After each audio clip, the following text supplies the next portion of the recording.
তোমাদের সবাইকে চ্যানেলে স্বাগত। তো কালকে 31শে জুলাই, কালকে তোমরা সবাই জানো যে ডাব্লিউপি কনস্টেবল রিলেটেড যতগুলো কেস আছে সেগুলো আমাদের অমৃতা সিনহা ম্যাডামের বেঞ্চে আছে, ঠিক আছে।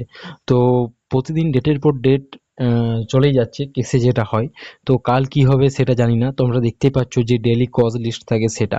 তো আমাদের কেসটা কালকে কত নম্বরে আছে তোমরা দেখতে পাবে। দেখো আমাদের টোটাল যে 7টা ম্যাটার, সম্ভবত 7টা কালকে আছে, ঠিক আছে। মানে যতগুলো কেস আমাদের পিআরবি নোটিশে জানিয়েছিলেন ততগুলো কেস কালকে আছে, ঠিক আছে। তোমাদেরকে দেখো দেখিয়ে দিচ্ছি, এখানে 8 নম্বরে তোমরা একটা কেস দেখতে পাবে, ঠিক আছে। 8 নম্বরে দেখো, 8 নম্বরে যে চন্দনধারা, ঠিক আছে, তোমরা দেখতে পাচ্ছ, আমি হাইলাইট করে দিয়েছি চন্দনধারা, ঠিক আছে, ভার্সেস ইন্ডিয়া। সেটা আমাদের কত নম্বর আছে? আমাদের 8 নম্বরে আছে, ঠিক আছে।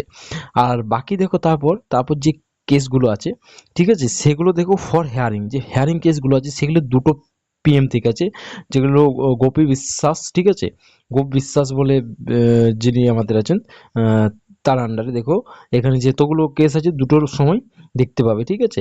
টোটাল দেখো আমাদের এখানে বলে দিচ্ছি তোমাদের, দেখো হাইলাইট করে দিচ্ছি কতগুলো কেস আছে তোমাদের।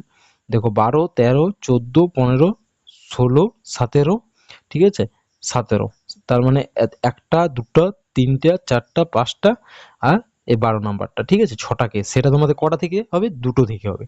তো চলো, কালকে আমরা জানতে পারবো যে কেসে কি হচ্ছে। কে জানে, বলা যায় না, আবার ডেট দিতে পারে, কিন্তু জানি না কি হবে। তো চলো, যাই হোক, কিছু একটা ফসলা কাল হবে মনে হচ্ছে।